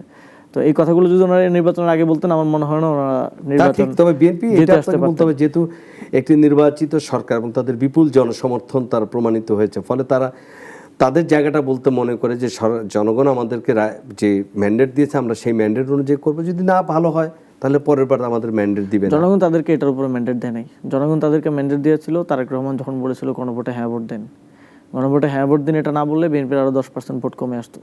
তো ওই চাপ ছিল বলে তো তারা বলেছে। পরে তো আমরা শুনলাম এখন যিনি স্পিকার আছেন তিনি নিজেই বলেছেন যে তখন তো এটা বলতে হয়, না বলে তো আসলে ভোটের ইকুয়েশন আছে। তো এইটা এক ধরনের জনগণকে প্রতারণা করা হয়েছে, এবং এই আগে এক কথা বলে ভোট নিয়ে ভোটের পরে পরিবর্তন হয়ে যাওয়া আর কি। আমরা জানি যে আমাদের ডিজিএফআই, এনএসআই এবং এই দুটো অর্গানাইজেশনের পাশাপাশি এসবি যারা আছে বা ডিবি, বিশেষ করে ডিজিএফআই, এনএসআই সরাসরি রিপোর্ট করে প্রধান উপদেষ্টা বা প্রধানমন্ত্রীকে, এবং আর্মি চিফের কাছে তাদের কোনো বাধ্যবাধকতা নেই। রেজিম চেঞ্জ হওয়ার পরে যে নতুন যাদেরকে ডিজিএফআই ডিজি করা হলো, এনএসআই চিফ করা হলো, তারা তো আসলে প্রফেসর ভেবে চিন্তেই করলেন, তাই না? এখানে কি তার মানে আমি বলবো যে তারাও আসলে আপনাদের সরকারকে পুরোপুরি সহযোগিতা করেনি, নাকি আপনাদেরকে একটু আড়ালেই রাখতো? প্রফেসর ইউনূস যাদেরকে করেছেন তাদের পদোন্নতি তো প্রফেসর ইউনূস দেন নাই, শেখ হাসিনা দিয়েছে। তো এবং দেখা গেছে যে প্রফেসর ইউনূসেরও বিভিন্ন কথা বিভিন্ন সময় আমাদের মনে হয়েছে যে তিনিও ঠিকভাবে ইনফরমেশন পাচ্ছেন না। দেখা গেছে যে তার কাছে রিপোর্ট আসতো গত এক সপ্তাহে কি ঘটেছে, এটা রিপোর্ট, এই রিপোর্ট দিয়ে আপনি কি করবেন? এই রিপোর্ট তো এটা ঘটে যাওয়া জিনিস। তো পরবর্তীতে তারপর সেটা তো অনেক গোপনীয়তা ছিল, সেটা তো আমাদের দেখার সুযোগ ছিল না। বাট আমরা কথা বলে বা বিভিন্ন সময় যেটা জানতে পেরেছি যে প্রিভেন্টিভ মেজার্স নেওয়ার জন্য যে রিপোর্ট থাকা প্রয়োজন বা পাওয়া প্রয়োজন, সেটা তিনি সবসময় মানে পান নাই, বা তার সরকার পায় নাই। আবার একটা দীর্ঘ সময় গিয়েছে যে টানাপোড়েনের মধ্য দিয়ে। প্রফেসর ইউনূস বলতেন তোমরা একে রিপোর্ট করো, তারা আবার একে রিপোর্ট করতে রাজি হচ্ছে না, যে আমরা আপনাকে রিপোর্ট করবো, একে রিপোর্ট করবো না। এই যে একটা দ্বন্দ্ব এবং টানাপোড়েন, এটার মধ্য দিয়ে তো আসলে কাজ করা সম্ভব না। আপনি যখন সরকার ছাড়লেন তখন আপনাকে নিয়ে একটা ব্যাপক আলোচনা ছিল যে আপনি কোথায় যোগ দিচ্ছেন, কারণ আপনি শুরুতে আপনিও একটু কিউরিসিটি আরও বাড়িয়ে দিচ্ছেন, কারণ আপনি কখনোই বলেননি আপনি এনসিপিতে যোগ দিবেন। আপনি বলেছেন মানে ভাববাচ্চে কথা বলেছেন, হ্যাঁ, এবং কেউ কখনো ভাবেনি যে আপনি এবং আসিফ মাহফুজ আলম আপনাদের মধ্যে দুজনের পথ দুদিকে যাবে, মানে একটা রাজনীতির ক্ষেত্রে। এবং আমরা সবাই মনে করলাম যে আপনি হয়তো কুমিল্লা থেকে করবেন না, ঢাকা 10 থেকে করবেন, ঢাকা 10-এ আপনি ভোটার নাম নিয়ে আসলেন। এবং মনে হচ্ছে বিএনপিও কীভাবে যেন তারা এখানে কোনো ক্যান্ডিডেট ডিক্লেয়ার করছিল না, ধরেই নেওয়া হলো যে আপনার জিনিসটা কি এরকম ছিল যে আপনার সাথে বিএনপির বোঝাপড়াটা হলো না বলে আপনি শেষ মুহূর্তে বিএনপিতে আর যোগ দিলেন না, সরাসরি এনসিপিতে যোগ দিলেন? বিএনপির সাথে আমার কখনোই কোনো বোঝাপড়া ছিল না। বা আপনি কি আদৌ ঢাকা 10-এ আমার জায়গা থেকে আমি মানে প্র্যাগমেটিক ছিলাম। রাজনৈতিক দল তো জীবনে প্রতিদিন পরিবর্তন করা যায় না, রাজনৈতিক দল একটাই করতে হয়, ডিসিশন নিলে ওইটার সাথেই থাকা। এবং জাতীয় নাগরিক পার্টিতে আমার সহযোদ্ধারা গণঅভ্যুত্থানের সময় এবং পূর্ববর্তী সময়ে সহযোদ্ধারা আছেন এখানে। তো সবসময় একটা আগ্রহের জায়গা তো সবচেয়ে বেশি জাতীয় নাগরিক পার্টির প্রতি ছিল। তবে নির্বাচনে অংশগ্রহণের আগে কিংবা সরকার থেকে ইয়ার পরে আমি আরেকটু সময় নিতে চেয়েছিলাম পার্টি জয়েন করার আগে। বাট তখন বিভিন্ন দলের সাথে অনেক, এটাও তো রিউমার এসেছে যে গণ অধিকার পরিষদে যোগ দিচ্ছি, তারপরে আরও অনেক দলের থেকে অ্যাপ্রোচ এসেছে। সবার সাথে একটা জায়গাতে আগে হচ্ছে পলিসিগত ডিসকাশন, যে আপনি আমার কী পদ পদবি, এমপি মন্ত্রী কী দিবেন, সেটার আগে হচ্ছে আপনি রাজনীতিটা কী করতে চান। আজকে তো আওয়ামী লীগ বললে আমরা আওয়ামী লীগে চলে যেতে পারবো না বা যাব না। তো সেখানেই মূলত দেখা গেছে যে বিএনপি জুলাই গণঅভ্যুত্থান বাস্তবায়ন, জুলাই সনদ বাস্তবায়নে তাদের সদিচ্ছা নাই, তারা গণভোটের রায় বাস্তবায়নের সদিচ্ছা নাই, বা এটার কোনো সদুত্তর তারা দিতে পারে নাই। এবং অন্যান্য রাজনৈতিক দলগুলোর ক্ষেত্রেও একই রকম। তো আমাদের তো প্রথম একটা যে কোনো রাজনৈতিক দল করার ক্ষেত্রে পলিসিগত একটা প্রথম হইতে হবে যে সে জুলাই নিয়ে তার অবস্থানটা কী। আর সেটা না হলে সেখান থেকে আমাদের উৎপত্তি, আমাদের নেতৃত্ব প্রতিষ্ঠা হওয়া, আমাদের পরিচিতি, তো সেটার সাথে তো কোনোভাবে কম্প্রোমাইজ করা সম্ভব না। এবং সেখানে একমাত্র কমিটেড পার্টি হিসেবে আমি এনসিপিকেই পেয়েছি। এনসিপি সেই জায়গাটায় কোনো ধরনের ছাড় দিতে তারা রাজি না, এবং সেখানে এই কমিটমেন্টটা তারা জনগণের প্রতি তারা রাখতে চায়। তো সেই জায়গা থেকে এনসিপি মূল চয়েস ছিল সবসময়। বিএনপি কেন খালি রেখেছে সেটা আমার জানা নেই, তারা তো অনেক সিটি খালি রেখেছে। তার মানে এরকম এটা নিয়ে আলোচনা এক বাক্যে কি আপনি বলবেন, তার মানে এরকম কোনো কথা ছিল না যে এনসিপি 15টা 20টা এমপি নমিনেশন চেয়েছে, মন্ত্রী চেয়েছে 5টা, তার মধ্যে আপনি একজন, নাহিদ ইসলাম, এগুলো আপনাদের দেন দরবার ছিল, এরকম কিছুই ছিল না? এনসিপির সাথে বিএনপির আলোচনা হয়েছে দল হিসেবে। এনসিপির সাথে যে আলোচনা হয়েছে সেটা একটা পর্যায়ে ওই গণভোটের রায় বাস্তবায়ন সহ এই বিভিন্ন জুলাই সংক্রান্ত ইস্যুগুলোতেই সেটা আর আগায় নেই। এবং মনে করেন এখন আপনার সাথে আমি এই টকশোর পর বললাম যে ভাই এনসিপিতে জয়েন করেন, চলে আসেন। তো এরকম বিএনপির সাথে, বিএনপি নেতাদের সাথে বিভিন্ন জায়গায় দেখা সাক্ষাৎ হলে তারাও এরকম বলতো, কথায় কথায় আলাপ আলোচনা। আমরাও বলি যে যাদেরকেই মনে হয় যে ঠিক আছে এনসিপিতে চলে আসেন, আমরা একসাথে রাজনীতি করি, কেউ হয়তো আসে কেউ হয়তো আসে না। তো এরকম বিভিন্ন সময় ইনফর্মাল আলাপ আলোচনা হয়েছে, বাট এটা কখনোই সিরিয়াস ছিল বলে আমার মনে হয় না। আপনাদের কি মনে হয় না 32 নাম্বার ভাঙাটা, মানে এইটা যে আপনাদের সরকারিভাবে আপনার যে পরিকল্পনার অংশ হয়ে গেলেন, মানে এইটা চাইলে আপনারা তখন অনেক কিছু করেছেন, এইটা না ভেঙে কি আওয়ামী লীগের কার্যক্রম নিষিদ্ধ করা যেত না? মানে সরকারের পরিকল্পনার অংশ কখনোই ছিল না। সরকার যখন জানলো বুলডোজার, সরকারি বুলডোজার আসছে, এটা সরকারি বুলডোজার, যখন বুলডোজারটা যারাই নিয়ে আসলো, বুলডোজারগুলো আমার জানার মতে বিভিন্ন কনস্ট্রাকশন কোম্পানি, হ্যাঁ বলছে যখন বুলডোজার আসছে সেখানে আইন শৃঙ্খলা বাহিনী নীরব দাঁড়িয়ে থাকলো, মানে সরকারের কি নির্দেশনা ছিল? যখন শেখ হাসিনা বক্তব্য দেয় এবং নিষিদ্ধ অবস্থায় এবং সে বাংলাদেশের পরিস্থিতি খারাপ করার জন্য উস্কানি দেয়, তখন এটা জনগণের এক ধরনের ক্ষোভের বহিঃপ্রকাশ আমরা দেখেছি। এবং আপনি এই পুলিশ দিয়ে কি জনগণকে পিটাবেন তখন, নাকি আবারও পুলিশকে জনগণের মুখোমুখি দাঁড় করে দেবেন, আবার গুলি করে মানুষকে মারবেন? এই পরিস্থিতিটাই তো শেখ হাসিনা তৈরি করতে চেয়েছিল, এবং সেই জন্যই সে বাইরে থেকে বক্তব্য দিয়েছিল। এখনও বিভিন্ন ধরনের বক্তব্য আমরা শুনি। প্রথম আলোর উপরে এবং ডেইলি স্টারের উপরে এবং ছায়ানটের উপরে যে আঘাতটা আসলো, সেইটা কি মনে করেন না এই সরকারের একটা বড় ধরনের এটা আটকানোটা না পারাটা এটা আরেকটা বড় ব্যর্থতা ছিল? হ্যাঁ, এটা অবশ্যই সরকার ব্যর্থতা ছিল, এবং একই সাথে আমরা কোনোভাবেই এই ধরনের হামলাকে সমর্থন করি না। ওই সময়টায় আমি সরকারে ছিলাম না, কিন্তু হামলার সাথে সাথেই আমরা এর নিন্দা জানিয়েছি। আমরা রাজপথে ছিলাম, শাহবাগে আমরা মিডিয়ার সামনে বিষয়গুলো নিয়ে কথা বলেছি এবং ডেইলি স্টারে আগুন থাকা অবস্থায় আমাদের দুজন নারী নেত্রী সেখানে গিয়ে সাংবাদিকদেরকে রক্ষা করার চেষ্টা করেন আপনাদের এবং নেতৃবৃন্দ গেছেন, তারাও আপনারা আটকে গেছেন, পড়েন। আমি আমরাও দেখেছি গিয়েছি, আমরা গিয়ে সেখানে যারা সিভিল সোসাইটির এবং সম্পাদকবৃন্দ যারা আটকা পড়েছিলেন তাদেরকে আমাদের গাড়িতে করে আমরা নিয়ে এসেছি। এবং আমরা কোনোভাবেই এই ধরনের হামলাকে সমর্থন করি না এবং যারা এর সাথে জড়িত ছিল অবশ্যই রাষ্ট্রে যদি এখনও সুযোগ থাকে তাদেরকে শাস্তির আওতায় নিয়ে আসা উচিত, যাতে করে বাংলাদেশের ভবিষ্যতে আর কখনো এই ধরনের সংবাদপত্রের উপর আসিফ আক্রমণ ভাই, না। মব সন্ত্রাস, যেটা আমি বলি মব সন্ত্রাস বা মব কালচার, এইটা শুরু হচ্ছে, মানুষ বলে যে আগে এটা ছিল না, এটা হচ্ছে 32 ভাঙার পর থেকে আস্তে আস্তে বই মেলাতে, যেখানে লালনের গান হতো সে লালনের উৎসব বন্ধ করে দেয়াতে, মাজার পুড়ে দেয়াতে, এবং সরকার একটার পর একটা ব্যর্থ হয়েছে এগুলো বন্ধ করতে। ওই সময়ের মানে সেই প্রথম মাস থেকে ধরুন আপনি 16 মাস বন্ধ ছিলেন, আপনি পরের 2 মাস ছিলেন, 16 মাসেই ঘটনাগুলো ঘটেছে। কোনোটার ক্ষেত্রে সে সরকার মানে শক্তভাবে কোনোটা বন্ধ করতে পারেনি, যেই কারণে এই প্রেক্ষাপট এখন বাংলাদেশে, এখন না শুধু আগামী 3-4 বছর এটাকে আরও ধারাবাহিকতা টানতে হবে। এবং এই কারণে আপনাদের দিকে অভিযোগের আঙুল তোলা হয় যে আপনারা বাংলাদেশে একটা নতুন মব কালচার তৈরি করার একটা সুযোগ করে দিয়েছেন। এটা কি আসলে আপনি বলবেন যে না এটা পুরোটাই জনরোষ হয়, নাকি এটা কিছুটা ইচ্ছাকৃত? না, অনেকগুলো ক্ষেত্রে তো আইন শৃঙ্খলা রক্ষাকারী বাহিনীর ব্যর্থতা ছিল এবং সরকার কঠোরভাবে সেটা নিয়ন্ত্রণ করতে আইন শৃঙ্খলা রক্ষাকারী বাহিনী, তারপরে বিভিন্ন ক্ষেত্রে দেখা যায় গোয়েন্দা সংস্থার অনেক ক্ষেত্রে ইনফরমেশন আগে দিতে পারা না দিতে পারার কারণে এই জায়গাগুলোতে অনেক জায়গায় নিয়ন্ত্রণ করার ক্ষেত্রে ব্যর্থতা দেখা গিয়েছে এবং আমরা দেখছি যে বর্তমান সরকারের সময়েও এইটার একটা ধারাবাহিকতা আছে। বিভিন্ন ঘটনা আমরা দেখেছি ঘটছে, যদিও স্বরাষ্ট্রমন্ত্রী খুব জোরালোভাবে বলেছিলেন যে আর এটা চলবে না, কিন্তু এইটা হচ্ছে সার্বিক। আমি বলবো যে 5 আগস্টের পরে বিগত সরকারের সময় যেটা হয়েছে সেটা হচ্ছে আপনার এই যে গোয়েন্দা সংস্থার সাথেও বিভিন্ন সময় সরকারের এক ধরনের টানাপোড়েনের সম্পর্ক ছিল।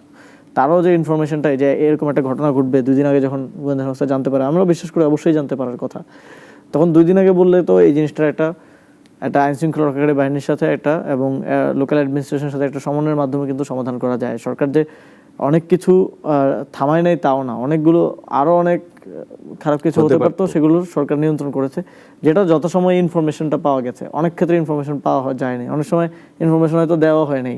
তো এই সরকার এই চ্যালেঞ্জগুলো ফেস করবে যদি না সে পুরো কন্ট্রোল নিতে না পারে। তার যদি গোয়েন্দা সংস্থার উপর সম্পূর্ণ কন্ট্রোল এবং নিয়ন্ত্রণ থাকে, সে 2 দিন আগে 3 দিন আগে জানতে পারলে যে কোনো সমস্যার সমাধান করা।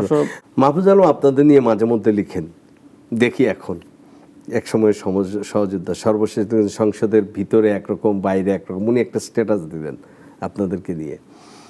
তারপরে হাসনাত আবদুল্লাহর গাড়ি চাওয়াটা নিয়েও তিনি এক ধরনের কথা বলেছেন যে আমরা জুলাইয়ের স্পিরিট থেকে সরে যাচ্ছি।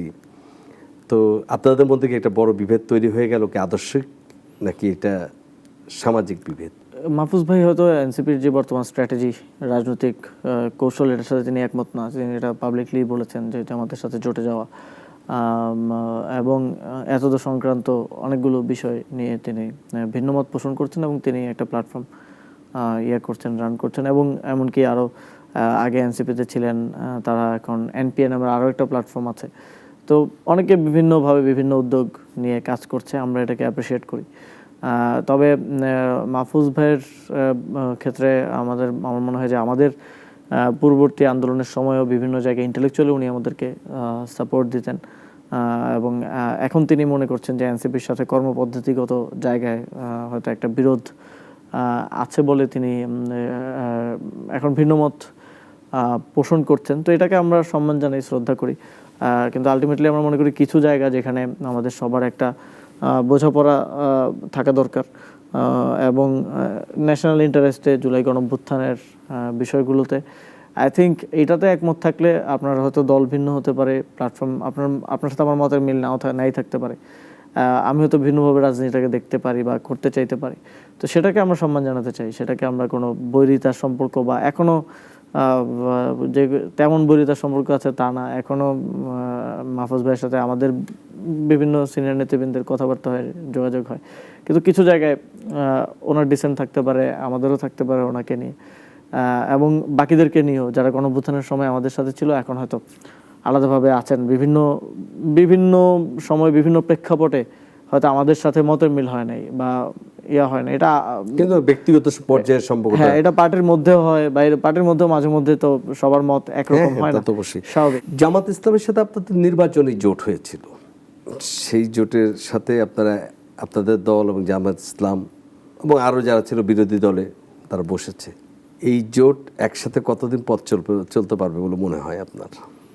জোটটা এখন আছে আমার জানা মতে এই সংস্কার এবং বিচারের ইস্যুকে কেন্দ্র করে, এবং এটা নিয়ে আমরা একসাথে আমাদের রাজনৈতিক লড়াইটা চালিয়ে যেতে চাই, এবং একই সাথে সংসদেও যেহেতু ইস্যু অভিন্ন সেখানে সংসদেও আমাদের সাংসদরা একসাথেই কাজ করছেন, এবং এর বাইরেও আমরা রাজনৈতিক কর্মসূচি রাজনৈতিক কার্যক্রম একসাথে করে যাচ্ছি। এটা কতদূর পর্যন্ত চলতে পারে আসলে সেটা এটা তো আর দিন তারিখ ঠিক করে হয় না। না, কেন বলছি, দক্ষিণের মেয়র নির্বাচনের প্রার্থী হিসেবে আপনাকে জাতীয় নাগরিক পার্টির নাম, আপনার নাম ঘোষণা করেছে এবং আরও কয়েকটা জায়গায় ঘোষণা করেছে। তখনই প্রশ্ন উঠেছিল যে আপনারা কি জামাতের সাথে আলোচনা করে করলেন নাকি এককভাবে?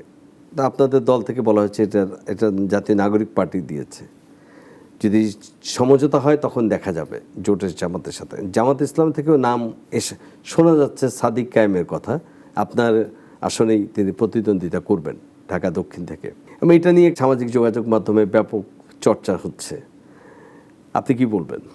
জোটের ক্ষেত্রে এই সব কিছুই তো বিবেচনায় রেখে আসলে এটার একটা ন্যাশনাল কনসিকুয়েন্সও আছে জোট ভাঙা বা থাকার। আমরা জাতীয় নাগরিক পার্টি সারা দেশে এককভাবে স্থানীয় সরকার নির্বাচনে অংশগ্রহণ করার প্রস্তুতি নিচ্ছি। এখনও আমাদের স্থানীয় সরকার নির্বাচনের কোনো ডেট আসলে আমরা পাইনি, এটা কবে হবে আমরা জানি না, এটা কি আসলে 2 মাস পরে হবে নাকি 2 বছর পরে হবে। এবং বিএনপি সবগুলো জায়গায় প্রশাসক বসিয়ে দিয়ে গণতন্ত্রের গলা টিপে হত্যা করেছে, এবং এই পরিস্থিতিতে এখনও জোটগতভাবে আমাদের ফর্মাল কোনো ডিসকাশন হয় নাই যে স্থানীয় সরকার নির্বাচনটা কি জোটে হবে নাকি এককভাবে হবে, এবং এককভাবে হলে আমরা দলগতভাবে কি সিদ্ধান্ত নিব সেটা নিয়ে আমাদের কোনো আলোচনা হয়নি। ফলে it's too early to say. তবে আমার জায়গা থেকে আমি প্রতিদ্বন্দ্বিতা করতে চাও সকলকেই আমি শুভকামনা জানাই।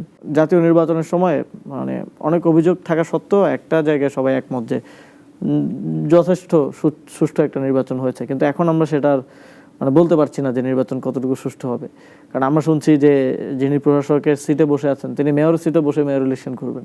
তো এটা প্রথমে একটা আনফেয়ার একটা হয়ে যায়, আপনি একজনকে চেয়ারে বসে ইলেকশন করাচ্ছেন। তো এটা একটু চ্যালেঞ্জিং আর কি এবার স্থানীয় সরকার নির্বাচনটা। এখানে জোটের ইকুয়েশন কী হবে সেটার সময় আসলে মোটামুটি এবং আমাদের মধ্যে ফর্মালি আলোচনা হলে, এখন পর্যন্ত জোটের আমাদের কোনো পর্যায়ে, আমি সর্বশেষ জোটের লিয়াজু কমিটির বৈঠকেও ছিলাম, সেখানেও এই বিষয়ে কোনো আলোচনা আমরা করিনি, কারণ এখনও সময়টা আসে নাই আর কি। সময় হলে আমরা ফার্দার ডিসকাশন করব এবং তার উপরে ভিত্তি করেই আসলে জাতীয় নাগরিক পার্টি তাদের পরবর্তী সিদ্ধান্ত গ্রহণ করবে। নেপালে এবং আমাদের এখানে খুব কাছাকাছি সময়ের মধ্যেই বিপ্লবটা হলো, গণঅভ্যুত্থান হলো, নেপালের জেনজিরা উতরে গেল এবং নেপালের প্রধানমন্ত্রী বালেন্দ্র তিনি দেখিয়ে দিচ্ছেন তার নিজের ঘর থেকেই তিনি শুদ্ধি অভিযান করছেন, তার মন্ত্রীকে তিনি ছুঁড়ে ফেলতে তিনি বিন্দু পরিমাণ দ্বিধা করছেন না। আমাদের এখানে জেনজিরা সেই সফলতাও পায়নি, বা জেনজিদের অনেক আত্মসমালোচনা করার জায়গা থাকলেও জেনজিদেরকে আমরা সেটা দেখি না। এটা কি আমাদের মানসিকতার সমস্যা নাকি আমাদের সাংস্কৃতিক সমস্যা? এটা নেপালের প্রেক্ষাপট আর বাংলাদেশের প্রেক্ষাপট এক না। নেপালের ভোটার সংখ্যা এবং বাংলাদেশের ভোটার সংখ্যাও এক না। নেপালে যারা সরকার গঠন করেছে তাদের একটা দল তাদের অভ্যুত্থানের 4 বছর আগে থেকে ছিল, 2022 সাল থেকে একটা দল ছিল। আমরা যখন গণঅভ্যুত্থানটা করি তখন আমাদের কোনো আসলে দল ছিল না। তো যারা নেপালের গণঅভ্যুত্থানের পরে লিডারশিপ ছিল তারা ওই দলে গিয়ে জয়েন করেছে এবং ওই দলের যে ন্যাশনাল স্ট্রাকচার ওইটা তারা পেয়েছে, ওটা একটা অ্যাডভান্টেজ তারা পেয়েছে। আমাদের গণঅভ্যুত্থানের 6 মাস পরে এসে দল গঠন করতে হয়েছে, 6-7 মাস পরে। তো ওই প্রেক্ষাপট আর এই প্রেক্ষাপট সম্পূর্ণ ভিন্ন, এবং তারা যে সরকার গঠন করেছে তারা ভোট পেয়েছে 51 লাখ, 51 লাখ ভোট পেয়ে তারা সরকার গঠন করেছে। বাংলাদেশে তো ভোট কাস্টই হয়েছে 7 কোটির কাছাকাছি, 6-7 কোটি। তো এবং সেখানকার জনগণের শিক্ষার হার থেকে শুরু করে সব কিছুর বাস্তবতা আমাদের থেকে আসলে ডিফারেন্ট, এবং ওইখানকার রাজনৈতিক দল যারা আছে রাজনৈতিক প্রেক্ষাপটটাও ভিন্ন। তো ওইটাকে জেনারেলাইজ করতে গেলে একটু মুশকিল আছে। আমাদের যদি একটা দল থাকতো গণঅভ্যুত্থানের 4 বছর আগে থেকে বা 5 বছর আগে থেকে, তাহলে তো আমাদের জন্য আমাদের ফলাফলটা আরও বেশি করার, স্ট্রেচ করার সুযোগ থাকতো। আমরা দল গঠন করেছি মাত্র নির্বাচনের 1 বছর আগে। 1 বছরে একটা দল গঠন করে নির্বাচন করা, নির্বাচনে 6টা আসন জিতে আসা বাংলাদেশের ইতিহাসে কেউ এখন পর্যন্ত পারেনি। এটা আমাদেরই প্রথমবারের মতো আমরা পেরেছি।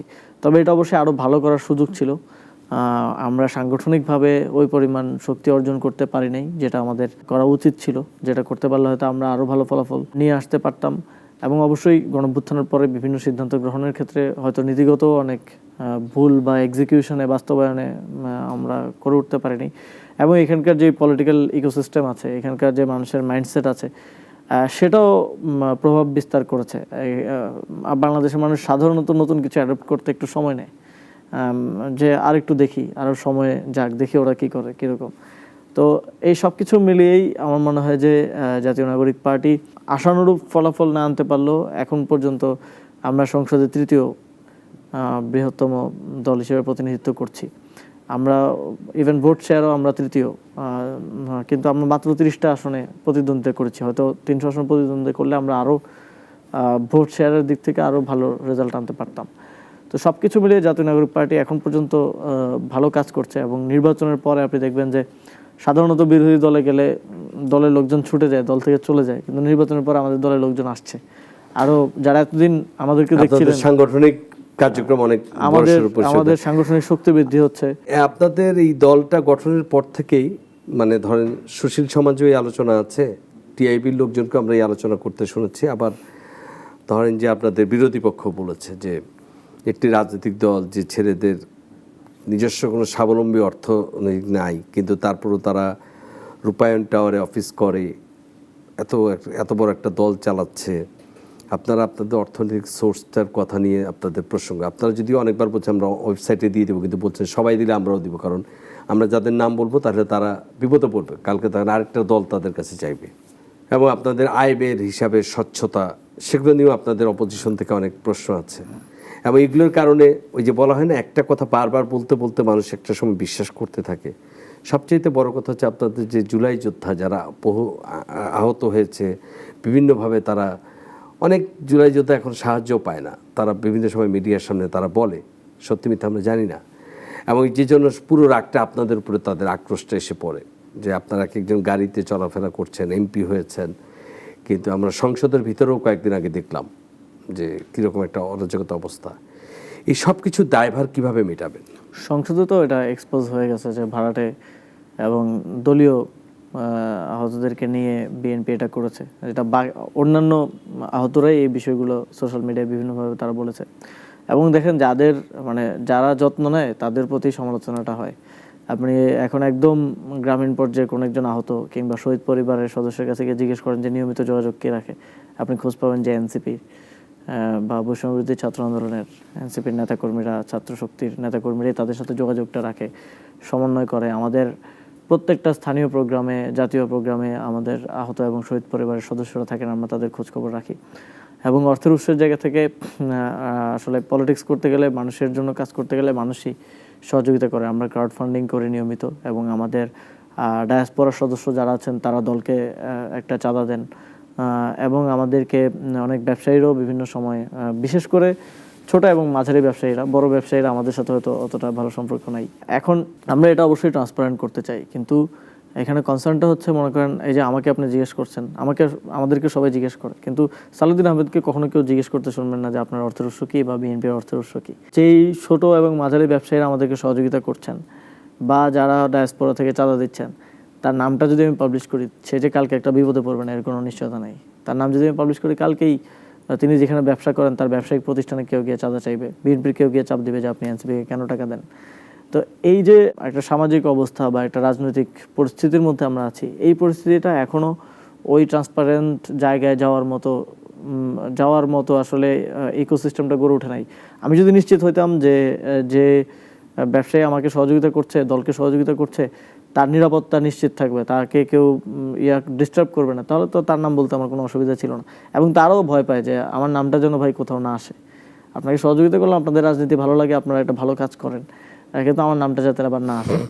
তো এটা একটা চ্যালেঞ্জ আছে। এবং আপনি দেখবেন যে আমাদের রাজনৈতিক দলগুলোর বড় বড় অফিস আছে, তাদের মানে দখলে বড় বড় ভবন আছে। বিএনপির যে অফিস, সেটা নিয়েও অনেক ধরনের কথা আছে, এটা দখল করা ভবন হয়তো আগে কারো ছিল, এটা তাদের দলের নামে না।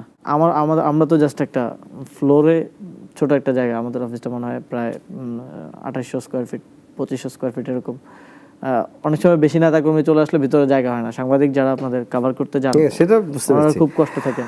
আপনার দৃষ্টিতে বিএনপি, জামাত, এনসিপি রাজনীতি ভবিষ্যৎ কি? আপনি কোথায় দেখেন তাদেরকে?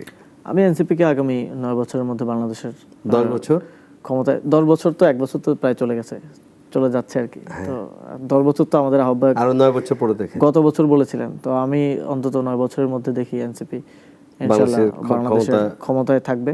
এবং আমরা আগামী নির্বাচনেই মনে করি যে আমরা বিরোধী দলে যাওয়ার মতো যথেষ্ট শক্তি অর্জন করব।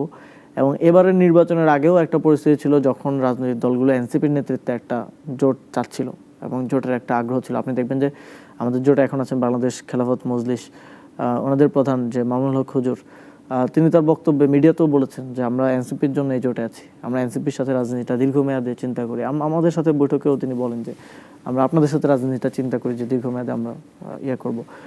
নির্বাচনের আগে এবি পার্টি রাষ্ট্র সংস্কার আন্দোলনকে নিয়ে এনসিপির নেতৃত্বে একটা জোট হয়েছিল, সেখানে গণসংহতি এবং গণ অধিকার পরিষদ সহ গণতন্ত্র মঞ্চ ওনাদেরও আসার কথা ছিল, বিভিন্ন ইকুয়েশনে সেটা হয়ে ওঠে নাই। বিএনপি ওনাদেরকে অনেক কিছু লোপটপ দিয়ে ওনাদেরকে নিয়ে গেছেন। কিন্তু এই এনসিপির নেতৃত্বে একটা রাজনৈতিক মোর্চা এবং একটা রাজনৈতিক শক্তি হিসেবে প্রতিষ্ঠিত হওয়ার আকাঙ্ক্ষাটা বাংলাদেশে আছে। এবং এই জন্য দেখবেন যে এখন বিভিন্ন প্ল্যাটফর্ম, বাংলাদেশ প্ল্যাটফর্ম বিলুপ্ত করে দিয়ে এনসিপিতে যুক্ত হয়েছে। এবি পার্টির সাথে আলোচনা চলছে, তারা এনসিপিতে আসতে আগ্রহী। এবং এর বাইরেও বিভিন্ন প্ল্যাটফর্ম এবং প্ল্যাটফর্মের বিচ্ছিন্নভাবে অনেক ব্যক্তি যারা রাজনৈতিকভাবে প্রতিষ্ঠিত, যারা একটা এমপি হওয়ার মতো ক্যাপাসিটি আছে, তারা এনসিপিতে আসার ব্যাপারে আগ্রহ প্রকাশ করছেন। আমরা তাদের সাথে কথা বলছি, তারা এনসিপিতে যুক্ত হচ্ছেন। বিএনপি ভবিষ্যৎ কি দেখেন? বিএনপি যদি জনগণের দল হিসেবে কাজ করে যেতে পারে, প্রকৃত জনপ্রতিনিধিত্ব করতে পারে, তাহলে বিএনপি টিকে থাকবে, না হলে বিএনপি থাকবে না। বাংলাদেশে আমরা আওয়ামী লীগকেও দেখেছি, তারা একদম গণবিরোধী কাজ করতে করতে এমন একটা জায়গায় গিয়েছে যে জনগণ বাধ্য হয়েছে তাদেরকে বাংলাদেশ থেকে ছুড়ে ফেলতে। জামাত ইসলাম এবং জামাতে ইসলামের আমি দেখি যে তারা যে স্টাইলে রাজনীতি করে, তারা এখানে দীর্ঘমেয়াদে মানে টিকে থাকবে। তারা কোনো কিছু নিয়ে গ্যাম্বল করে না আর কি। অন্যান্য পলিটিক্যাল পার্টিগুলো যে আইদার দিস অর দিস এভাবে রাজনীতিটা করে। 71 কি তাদের জীবনে একটা বড় বাধা? হ্যাঁ, এটা একটা বড় ঐতিহাসিক ফ্যাক্ট এবং একটা চাপ সবসময় তাদের উপরে থাকবে। এখন আপনি যখন দেখেন, যখন জামাতে ইসলামীর নেতৃবৃন্দ বা সংসদ সদস্যরা দ্রব্যমূল্য থেকে শুরু করে অন্যান্য চ্যালেঞ্জগুলো, গণভোট নিয়ে বা জুলাই সনদ নিয়ে কথা বলতে যান, তখন তাদেরকে একটা জায়গা দিয়েই হিট করা হয় বিএনপির পক্ষ থেকে, সেটা হচ্ছে 71। এবং এটা অনেক সময় আবার এটার মিসইউজও করা হয়, যে 71কে উইপেনাইজ করে বর্তমান যে ইস্যুগুলো আছে সেটাকে ডাইভার্ট করা, বা সেটাকে যে বিএনপি সরকারের যে ব্যর্থতা আছে এটা নিয়ে যাতে কেউ কথা না বলে, সবাইকে 71 নিয়ে ডিসকাশনে পাঠিয়ে দাও। তো এটা করার চেষ্টা করা হয়। কিন্তু আমরা তো বিএনপিতেও দেখেছি যে বিএনপির সাথেও তো রাজাকার যারা ছিলেন তারা ছিলেন না। এবং বিএনপির জামাত ইসলামী তো বিএনপির সাথেও ছিল জোটে 20 বছরের বেশি, আমাদের তো 20 মাসও হয় নাই।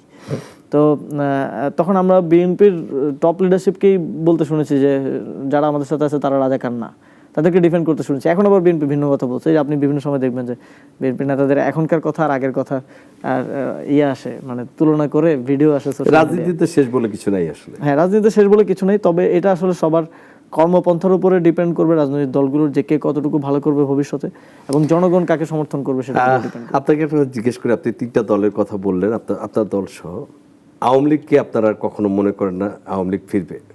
আওয়ামী লীগকে আমরা এখন বর্তমান সময়ে বাংলাদেশের রাজনীতির ইকুয়েশনে আর প্রাসঙ্গিক মনে করি না। এবং ফিউচারে আওয়ামী লীগের ফিরে আসা, আওয়ামী লীগের মানে অভ্যন্তরীণ যে রাজনৈতিক কলহ এখন চলতেছে, এবং আমরা তো দেখি যে শেখ হাসিনা পলাতক হয়েও ক্ষমতা ছাড়তে চান না। শেখ হাসিনা বিহীন আওয়ামী লীগ ফিরবে না? আমি দেখি না, ফিরলেও ফিরতে পারে হয়তো। মনে করেন আজকে থেকে 10 বছর পরে যদি আমরা মনে করি যে আওয়ামী লীগ কামাল, জামাল, সুমন এরকম 5-6টা গ্রুপ আকারে হয়তো, তবে সেটা অবশ্যই আমরা মনে করি যে গণহত্যা যেটা তারা ঘটিয়েছে এটার বিচার প্রক্রিয়া সম্পন্ন হওয়ার পরে তাদেরকে রাজনীতিতে ফেরার সুযোগ দেওয়া উচিত। এর আগে তাদের রাজনীতিতে ফেরার বা নির্বাচনে ফেরার কোনো সুযোগ থাকা উচিত। আপনাকে অশেষ ধন্যবাদ। আপনাকেও ধন্যবাদ। দর্শক, আর আজ এরই সাথে শেষ করছি আমাদের আজকের বলার বলা অনুষ্ঠান। দেখা হবে আগামী অনুষ্ঠানে নতুন কোনো এক অতিথির সাথে। ততদিন ভালো থাকুন, সুস্থ থাকুন।